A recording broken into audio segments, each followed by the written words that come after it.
Rajpath, the political vein that runs through the heart of the capital, journeys our travelers through episodes of pre- and post-independence India. On one end of the Rajpath is the Rashtrapati Bhavan. Its walls have witnessed the overthrow of the British Raj and the glorious installation of the world's largest democracy. Standing tall against time and tide, these historical edifices represent the pillars of Indian democracy. The other end of the Rajpath cites the pride of the nation. A short drive from India Gate roundabout to the adjacent Tilak Marg reveals a monolithic institution regarded as the third pillar of democracy, the Supreme Court of India. The Supreme Court has an exceptional history, and its evolution to its present avatar is extraordinary. We all place true faith and expect nothing but rightful justice from the apex court. But how many of us know the significance of and services offered by this flag bearer of Dharma? Let's find out the answers to such questions and more through this state-of-the-art virtual tour. Exploring like never before our Temple of Justice. A study of the present is incomplete without an introduction to the past. During the British rule, an Act of Law replaced the Supreme Courts established at Calcutta, Madras and Bombay with 3 High Courts. This idea of an All India Court translated into reality with the inauguration of the Federal Court on December 6, 1937.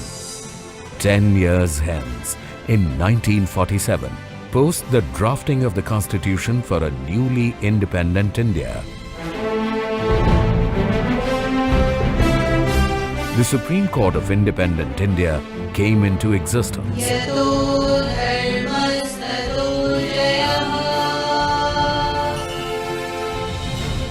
The inaugural ceremony of the Supreme Court of Independent India was held on 28th January 1950. At the goal of the judicial structure in India, all Indian civil and judicial authorities act in aid of the Supreme Court and abide by it. On 4th August 1958, the Supreme Court of Independent India moved to its present building.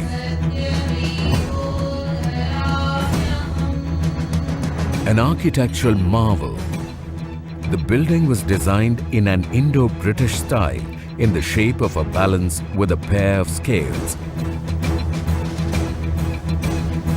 One can't help but appreciate the well-planned compound of the Prime Court. Erected in the premises is a statue of the father of our nation. It welcomes visitors with optimism, reinstating their faith in equality and justice. Equally noteworthy is a 7-foot mother and child artifact. The masterpiece in bronze epitomizes Mother India sheltering a young republic personified by a child, upholding the law of the country, indicated by an open book. 2 pans of the beam balance serve as 2 wings, symbolic of 2 scales, join the central beam, which incorporates the largest courthouse chaired by the Chief Justice of India, along with 2 court halls on either side.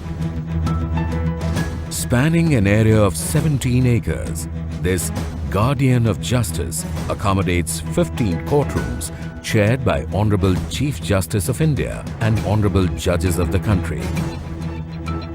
An otherwise undisclosed yet remarkable sight inside this architectural wonder that embellished the walls of the Judges' Gallery is a mural of colored porcelain tiles.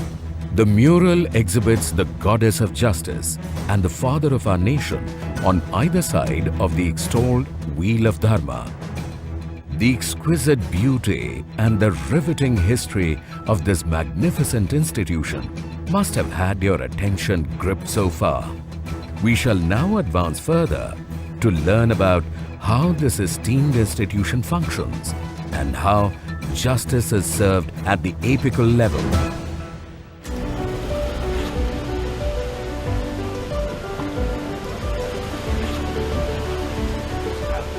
The Honorable Chief Justice of the Supreme Court of India arrives early to the court.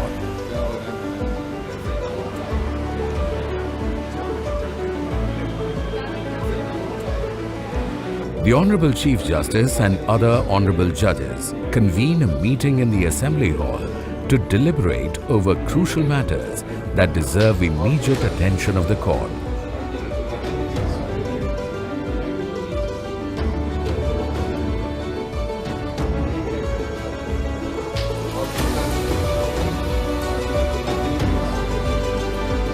The day's agenda is slated, and the Honorable Judges proceed towards their respective courtrooms to set the agenda into motion.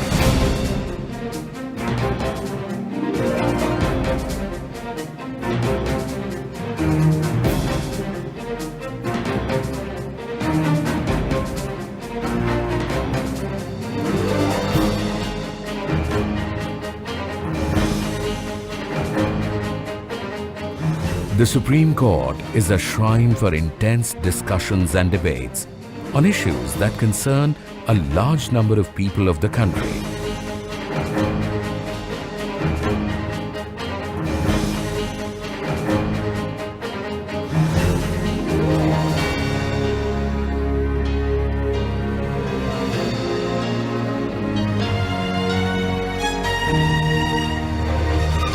However, how many of us are aware of the process through which a case is brought to the threshold of the Supreme Court? Let's find out. A duly authorized agent or an advocate on record files a petition in English language at the filing counter along with prescribed documents. I don't know the name of registrar in my property mentioned in the town.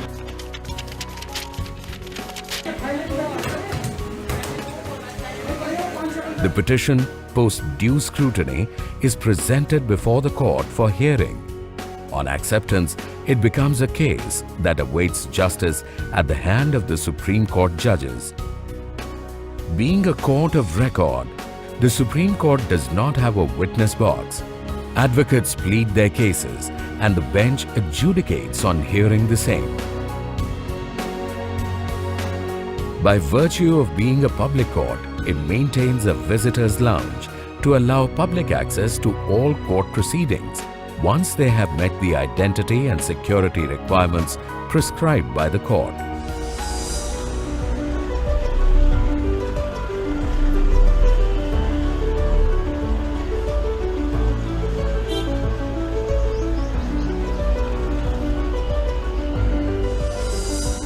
Gates B, C, D and E are open to pedestrian entry.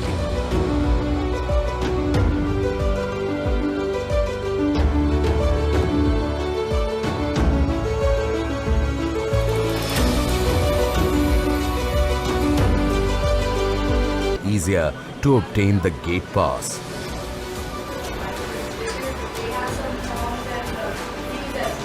Stationed a few meters inside the gates is a high security zone for security examination of the visitors and verification of their gate pass. It's pivotal in maintaining, furnishing and processing all existing legal materials at lightning speed.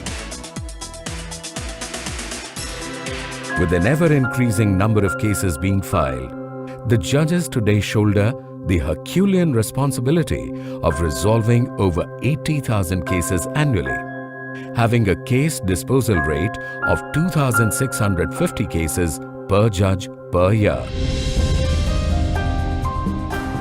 Assisting in this Herculean task are hundreds of court employees working relentlessly under the guidance of the Secretary General, who heads the administrative wing. Better known as the Registry, the administrative wing is responsible for the efficient and effective functioning of the Supreme Court. The National Guardian of Law and Justice additionally assumes the role of an educator under the aegis of the Supreme Court Museum.